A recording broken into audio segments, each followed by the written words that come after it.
ഉദ്യോഗസ്ഥന്മാരുടേതല്ല ഭാരതം, രാഷ്ട്രപതിയുടേതല്ല ഭാരതം, പ്രധാനമന്ത്രിയുടേതല്ല ഭാരതം.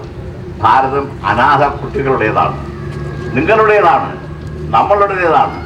അതിനുവേണ്ടി ആ അവകാശങ്ങളെല്ലാം തന്നെ ലഭിക്കാൻ വേണ്ടി നിങ്ങൾക്ക് മാന്യമായി ജീവിക്കാൻ വേണ്ടിയുള്ളതായ ഒരു പരിശ്രമത്തിൻ്റെ ഒരു ഭാഗമാണ് ജനസേവ ഇവിടെ സംഘടിപ്പിച്ചിട്ടുള്ളത്.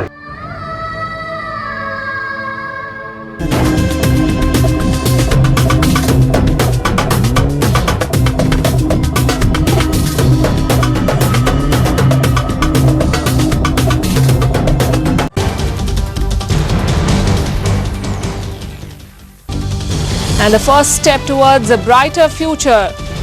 Rescued from a begging racket, this 14-year-old finds new life in the game of football. Another giant leap now from being a beggar on the streets of Kerala to becoming a star in the state's football team. That's the story of Raja.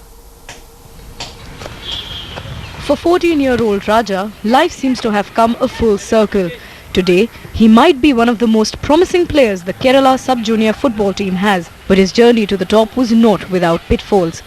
Raja, who hails from Salem in Tamil Nadu, was once a part of a highly organized begging racket in Thrissur. Rescued in 2002, Raja grew up at an orphanage in Cochin. Though the orphanage admitted him to a regular school, his talents lay somewhere else.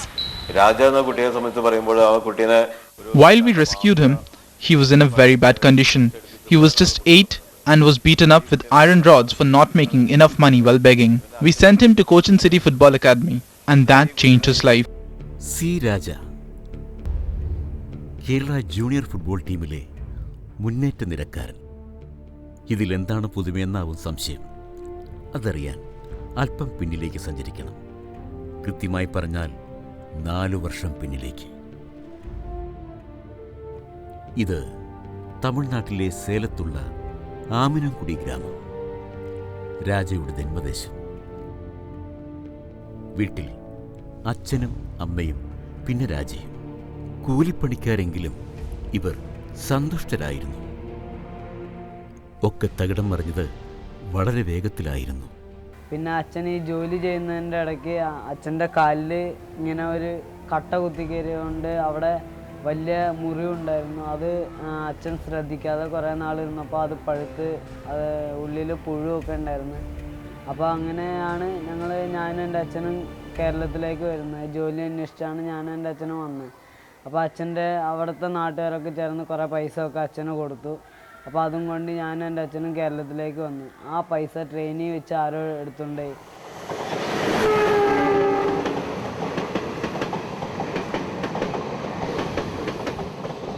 Thrissur railway station. വിശന്നൊട്ടിയ വയറുമായി ഇവിടെ വന്നിറങ്ങിയ രാജയ്ക്കും അച്ഛനും മുന്നിൽ ഇരുട്ടു മാത്രം. പകലുകൾ പലത് കഴിഞ്ഞു.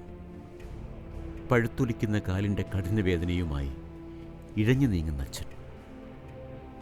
രാജ എന്ന 8 വയസ്സുകാരന് മുന്നിൽ പിന്നെ മറ്റൊരു വഴിയും ഉണ്ടായിരുന്നില്ല. അപ്പോൾ അവിടെ നോക്കിയപ്പോൾ കുറേ കുട്ടികളൊക്കെ കൈ നീട്ടുന്നു. അപ്പോൾ ബസ് സ്റ്റാൻഡിലൊക്കെ.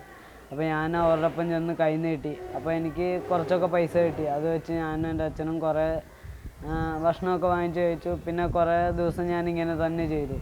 എല്ലാവരും മുന്നിൽ ചെന്ന് കൈ നീട്ടി. അപ്പോൾ ഒരു ദിവസം ഒരു പയ്യൻ വന്നിട്ട് പറഞ്ഞു, നിനക്കും എൻ്റെ അച്ഛനും നല്ല ജോലിയൊക്കെ തരാമെന്ന് പറഞ്ഞു.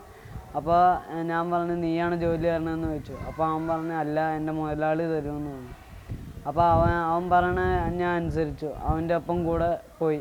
അവൻ കൊണ്ടാക്കിയത് ഒരു ഭിക്ഷാടന മാഫിയയുടെ കയ്യിലായിരുന്നു. അയാൾ ദിവസം എനിക്ക് 100 രൂപ കൊണ്ടുവരണമെന്ന് അയാൾ പറഞ്ഞു. അപ്പോൾ എനിക്ക് പറ്റില്ല, എനിക്ക് പോകണമെന്ന് പറഞ്ഞു. അപ്പോൾ എൻ്റെ അച്ഛനെ എന്നെയും കൊല്ലുമെന്നൊക്കെ ഭീഷണിപ്പെടുത്തി. അപ്പോൾ അയാൾ പറഞ്ഞല്ല, ഞാൻ അനുസരിച്ചു. എല്ലാ ദിവസവും ഞാൻ 100 രൂപയൊക്കെ കൊണ്ട് ചെല്ലുമായിരുന്നു. ഒരു ദിവസം പൈസ പറഞ്ഞു പോയി. അതുകൊണ്ട് ഈ കമ്പി വെച്ചിട്ട് എൻ്റെ കാലിലൊക്കെ പഴുപ്പിച്ച് വെച്ചു. പിന്നെ ഈ സിഗരറ്റൊക്കെ വെച്ച് എൻ്റെ ഇവിടെയൊക്കെ പൊള്ളിച്ചു. അപ്പോൾ ഇതെല്ലാം ഞാനൊരു ചേട്ടനോട് പറഞ്ഞു, ചേട്ടാ എന്നെ ഇങ്ങനെയൊക്കെ ചെയ്തു, എന്നെ രക്ഷിക്കണമെന്ന് പറഞ്ഞു. അപ്പോൾ ആ ചേട്ടനാണ് പറഞ്ഞത്, നിന്നെ ജൻസേവയിലാക്കി തരാമെന്ന് പറഞ്ഞു. അപ്പോൾ അങ്ങനെയാണ് ഞാൻ ജൻസേവയിലേക്ക് വന്നത്. അത് രാജ എന്ന പ്രതിഭാധനൻ്റെ 2ാം ജന്മത്തിൻ്റെ തുടക്കമായിരുന്നു. ഫുട്ബോളിലെ രാജയുടെ മികവ് കണ്ടറിഞ്ഞതു മുതൽ മികച്ച പരിശീലനം. ആദ്യം സ്കൂൾ ടീമിൽ, പിന്നെ ജില്ല, ഒടുവിൽ കേരളത്തിൻ്റെ അഭിമാന ജേഴ്സി.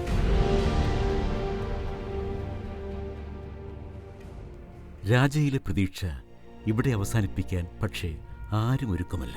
രാജ വളരെയധികം പൊട്ടൻഷ്യലുള്ള പ്ലെയറാണ്.